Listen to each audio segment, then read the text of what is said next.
सोना रे ये छोटा कागज है मेरा पास कोरा कागज है എന്താ പട്ടി? പട്ടിന്നല്ല പറ്റി. ഈ പഞ്ചാബി പ്രേമക്കത്ത് മലയാളത്തിൽ നീ ആരെ കൊണ്ടാ എഴുതിച്ചത്? ഇനി ഇതിന്റെ അർത്ഥം കൂടെ പറഞ്ഞു താ എന്നാലേ മറുപടി തരാൻ പറ്റൂ. അത് സാരമില്ല, അവ ഊമയാ പൊട്ടൈ ഒന്നും മനസ്സിലാവൂല. ഇല്ലെങ്കിൽ നോക്ക ഞാൻ ഇപ്പൊ കാണിച്ചു തരാം.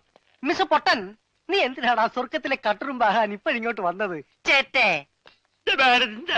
കൂടുതൽ ഇവിടെ നിന്ന് കറങ്ങിയാലുണ്ടല്ലോ ഞാൻ തല പിടിച്ച് ഇതിനകത്തിട്ട് വറുക്കും, പറഞ്ഞേക്കാം. അങ്ങോട്ട് നാണമില്ലാത്ത मैं पूजन दो सलाम सलाम सलाम तो प्यार करता है क्या? साले उल्लू की पट्टी क्या बोलता है?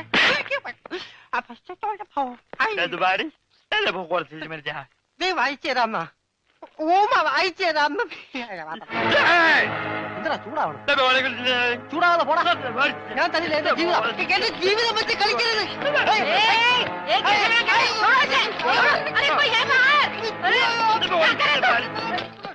निकल बाहर. क्या करता है? കുറച്ച് കറുത്തുപോയി, കുറച്ച് കറുത്തുപോയി. അവൻ നിന്നെ വല്ലതും ചെയ്താ? उधर से വൃത്തികെട്ടവൻ. അതിനിടയ്ക്ക് അതും ചെയ്താ? അവനറിയില്ല പഞ്ചാബിയാ.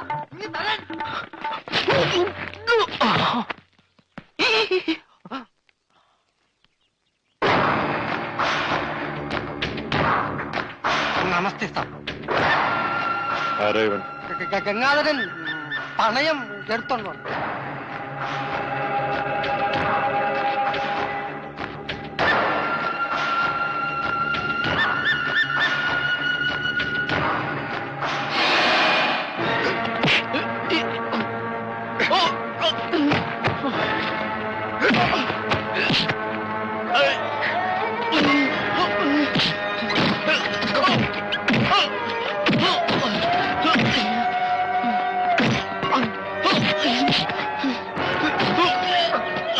നീ ആര് പറഞ്ഞിട്ടാ നീ ചെയ്തത്?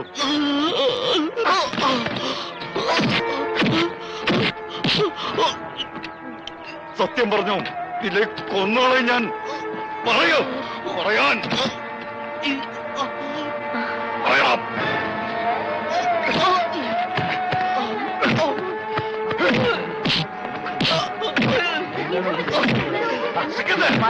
എന്താ ഇത്? വിട്. ഇവനെ ഇന്നലെ രാത്രി ഫോൺ ചെയ്തത് ഈ പട്ടി അവളപ്പ ചവാന്ന് പറഞ്ഞുണ്ടാക്കി. ഇവനല്ല, ഇവൻ ഊമയാണ്. അതെ, നമ്മുടെ പൂജയെ പോലൊരു മിണ്ടാപ്രാണി.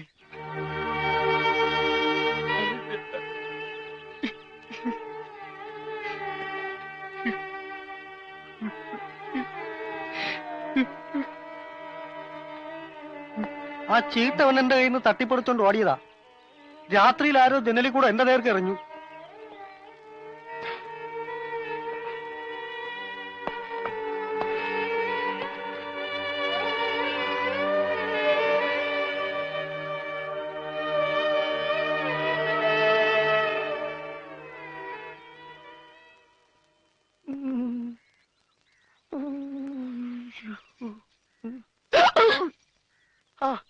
ഹലോ, മറ്റാൾ എവിടെ പോയി? അതൊന്നും സാരമില്ല. എനിക്ക് ഇതുപോലത്തെ നല്ല ഇടികൾ ഇടയ്ക്കിടയ്ക്ക് നാട്ടിൽ കിട്ടാറുള്ളതാ. കുട്ടി പൊക്കോളൂ. ഇനി ഇവിടെ കിടന്ന് ചുറ്റിത്തിരിയണെങ്ങാനും കണ്ടു കഴിഞ്ഞാൽ അതിന് വേറെ തല്ലും കിട്ടും. ഇന്നത് താങ്ങാനുള്ള കപ്പാസിറ്റി എനിക്കില്ല. കുട്ടി പൊക്കോളൂ, പൊക്കോളൂ, പൊക്കോളൂ. അമ്മേ. കുട്ടിയല്ല, ഞാൻ എന്റെ അമ്മയെ വിളിച്ചതാ. എന്റെ അമ്മേ. ഓ, ഇത് കൈയാണോ കാലാണോ?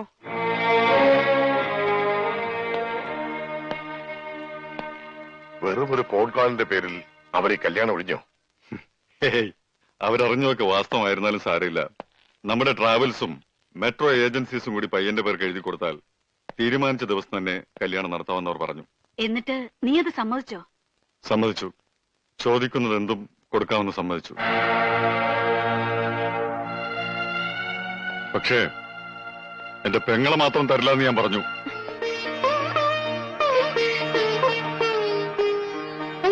അങ്ങനെ വലിച്ചെറിഞ്ഞ് കളയാൻ മാത്രം ഭാരമൊന്നുമല്ല എനിക്കിവിടെ. പണത്തെ അല്ല, നിന്നെ സ്നേഹിക്കാൻ കഴിയുന്ന ഒരാൾ വേണം. അങ്ങനെ ഒരാൾ ഭൂമിയിൽ എവിടെ ഉണ്ടെങ്കിലും ഈ പയ്യെ കൊണ്ടുവരും. അവന് ഞാൻ എന്തു വേണമെങ്കിലും കൊടുക്കും, എന്റെ ഈ ജീവൻ പോലും.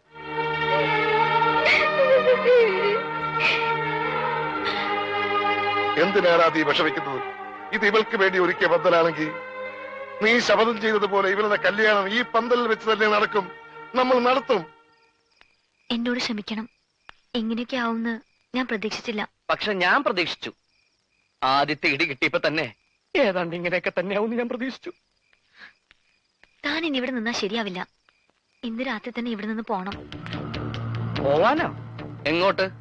എങ്ങോട്ട് വേണമെങ്കിലും പോയിക്കോ. കാശ് എന്തെങ്കിലും വേണമെങ്കിൽ തരാം. എന്ത് തരും? 500 മതിയോ? 500? ജാക്കി ചണ്ടിടി പോലത്തെ 10-200 ഇടി കൊണ്ടവന് വേറെ 500 ഉലിവേ സൈക്കിൾ വന്നിടിച്ചാൽ ഇതിലും കൂടുതൽ കിട്ടൂലോ. പിന്നെ എത്ര വേണം? ഒരു 7.5 ലക്ഷം രൂപ വേണം. വേറെ എടുത്തിട്ടോ. അയ്യോ, അത് കുറഞ്ഞു പോയല്ലോ. ആണോ? ഒരു 10 തികച്ചു തരാം. ഓക്കെ, ഞാൻ ഉറപ്പിച്ചു. ഏയ്, ഒരുപാട് വാശി കാണിക്കല്ലേ. നീ ഊമയാണെന്ന് പറഞ്ഞിട്ടാ ബയ്യൻ നിന്നെ വെറുതെ വിട്ടത്. ഇനി അങ്ങനെ അല്ലാന്ന് അറിഞ്ഞാലുണ്ടല്ലോ, ജാക്കി ചാൻഡി അല്ല മൈക്ക് ടൈസന്റെ ഇടിയാ നിനക്ക് കിട്ടാൻ പോകുന്നത്. അതുകൊണ്ടാ പറഞ്ഞത് വേഗം സ്ഥലം കളിയാക്കാൻ. നാളെ നേരം വെളുക്കുമ്പോ നിന്നെ ഇവിടെ കണ്ടുപോകരുത്.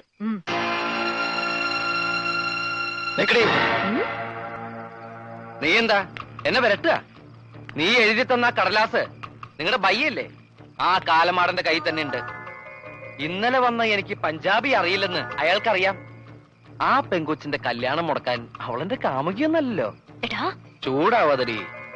നീയാ ഇതൊക്കെ എന്നെ കൊണ്ട് ചെയ്യിപ്പിച്ചതെന്ന് തെളിയിക്കാൻ ആ കടലാസിലെ ഈ കൈയക്ഷരം ഒന്ന് ഒത്തു നോക്കിയാ മതി. പിന്നെ സമാധാനം പറയേണ്ടി വരുന്നത് നീയാ. നിന്റെ കല്യാണം നടത്താതെ അവളുടെ കല്യാണം നടത്താൻ ശ്രമിച്ചതിലുള്ള അസൂയ കൊണ്ടാ നീ എന്നെ കൊണ്ട് ഇതൊക്കെ ചെയ്യിപ്പിച്ചതെന്ന് ഞാൻ തെളിയിക്കും. അതോടെ പണ്ട് മുടങ്ങിയ കല്യാണം മുടക്കിയതും നീയാണെന്ന് എല്ലാവരും സംശയിക്കും. പിന്നെ നിന്റെ കാര്യം പോകാം. അതെ, ഇനിയൊന്നും ബയ്യ അറിയാണ്ട് നോക്കേണ്ടത് നിന്റെ കടമയാ. എങ്ങാനും ഞാൻ മിണ്ടിപ്പോയാ നിന്റെ കഷ്ടകാലം അപ്പ തുടങ്ങും. ആഫീസ് ആഫീസും പൂട്ടും. Good night. Good night ma'am സാ. ഗംഗാര ഒന്ന് അടങ്ങ്. ഒന്ന് അടങ്ങാനല്ലടാ, ഒന്ന് ഉടക്കാനാ വന്നിരിക്കുന്നത്. എന്റെ പൊന്നനന്തരവനെ നിങ്ങൾ തല്ലി ചതിച്ചില്ലടാ. ഗംഗാര ഇതിപ്പോ ഞാൻ പറഞ്ഞാണെന്ന് അവരറിയും. എന്റെ പണി പോവും. പണി പോട്ടടാ. നീ കടപ്പുറത്തേക്ക് വാ, നിനക്ക് അവിടെ പണി തരാം. കടപ്പുറത്ത് വന്നിട്ട് ഞാൻ എന്തോ ചെയ്യാൻ? നീ ഒന്നും ചെയ്യണ്ടടാ. നിന്റെ ചൂണ്ടക്കുറത്ത് കടലിലേക്ക് എറിഞ്ഞ വലിയ സ്രാവിനെ പിടിക്കാം. എന്റെ അനന്തരവനെ തല്ലിയല്ലേ, ഇതിന് സമാധാനം പറയിപ്പിക്കാതെ ഗംഗാധരനോട് പോവില്ല.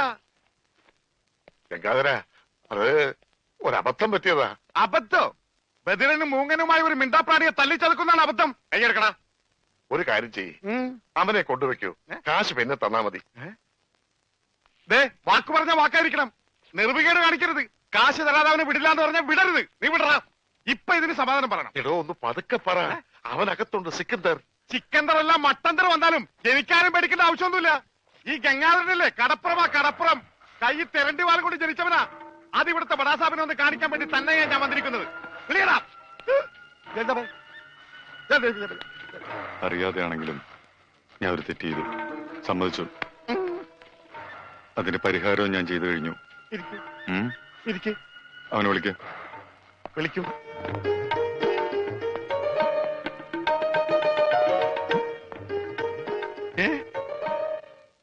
അവന് ഞാൻ ജോലി കൊടുത്തു. 5,000 സാലറി. ഇതാ പോരെ? ഇനി ഇവിടെ നിന്ന് വാ വിളിച്ചാറുണ്ടല്ലോ.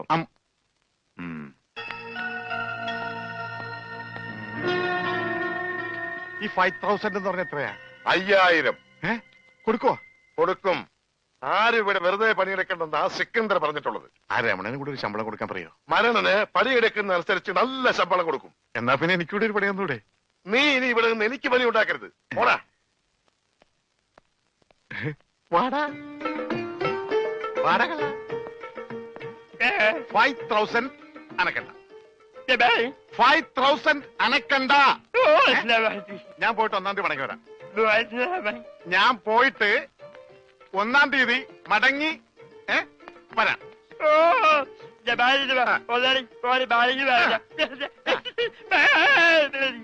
ഇതെന്താ ആദരണ്ടായതാ? ഒന്നുമില്ല, ഞാൻ പോട്ടെ. ബാഗ് എന്ന് പറയാൻ മാത്രം അറിയാല്ലേ? ഞാൻ പോട്ടെ.